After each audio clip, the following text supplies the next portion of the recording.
to like set up for a hole like this, and what kind of shot you'd be hitting off the tee? Well, for me, I'm still gonna hit driver just because it's basically a driver and a long iron for me to lay up, longer mid iron. Okay.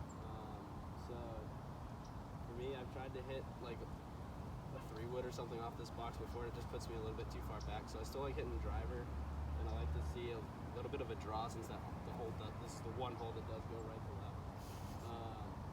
So I mean, I like to put a driver out there with a little bit of a draw, and then I usually have myself hit like a 5-iron to the corner and then wedge in. Okay. So kind of walk me through what you do here. Maybe what side of the fairway you want to be on. What kind of aspects you'd go into before you hit the shot. So I mean, I generally try to tee up further on the left side of this tee box just because with these trees it gives me a little bit better room to hit that draw. Okay. And then there's a hill out there that I generally hit it even with each time, so I kind of aim up the right-hand side of the fairway and then draw it back to the center of the fairway, about where that hill is. All right. Awesome. Let's see it.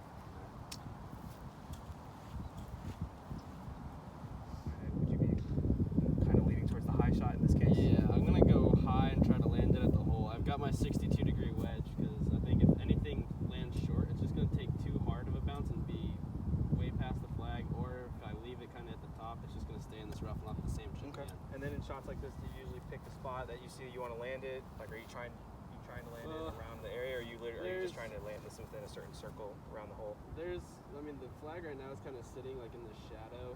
So I mean, it's literally got like 3 feet on either side of the hole is where the shadow is. So I'm just trying to land it in that shady spot, and it'll sit if it comes in that high. So Okay.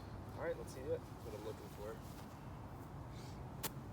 And what kind of changes do you make in your setup to do this? Really like half a club up for me, because I mean, if I hit 9-iron about 135, so that's not gonna get me that one. So I like the 8-iron. Okay. I'll probably put the ball just slightly back in my stance, and then I think this kind of sets up for a draw for me. That's kind of the shot shape I see, just a little draw over the bunker. Okay. I'm not worried about this coming up short at all, so that bunker's not in play, and I know there's room behind that flag.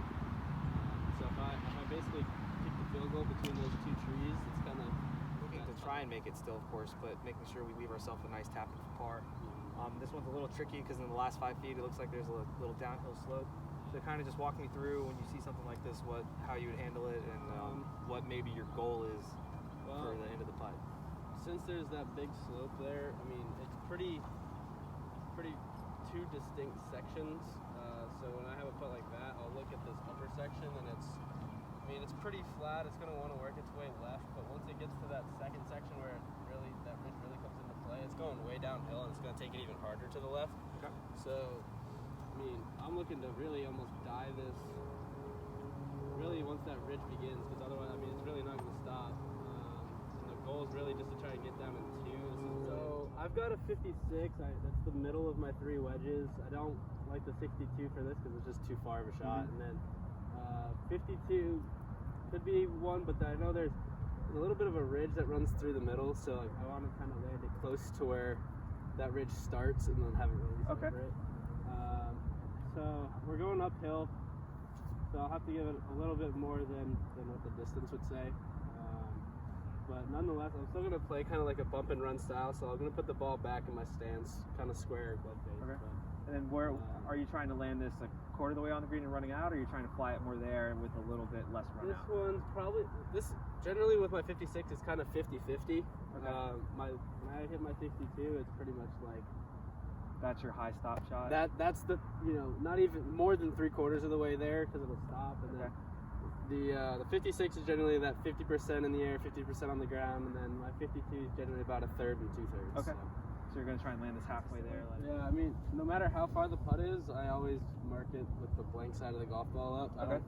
I don't do a line. For me, less is more, so the lines kind of distract me. So I do that no matter what. On these shorter putts, I'll tend to look at it from behind the ball first, visualize it, ball to the hole, kind of pick out, the high point, and just kind of visualize the ball going back and forth, and just kind of visualize just how the ball would roll with the slope. And then, Okay. if it's one of this length, I'll generally go to the other side of the hole too, kind of play it like I'm putting from the hole to my ball. Okay. So this one from here looks like it's got a little bit of left to right in it, just a little bit maybe at the end. So I'm gonna look to probably play this one maybe left edge, just outside, I think. And then just on these short ones, just really relax my hands and just make sure I make a good, comfortable and confident stroke.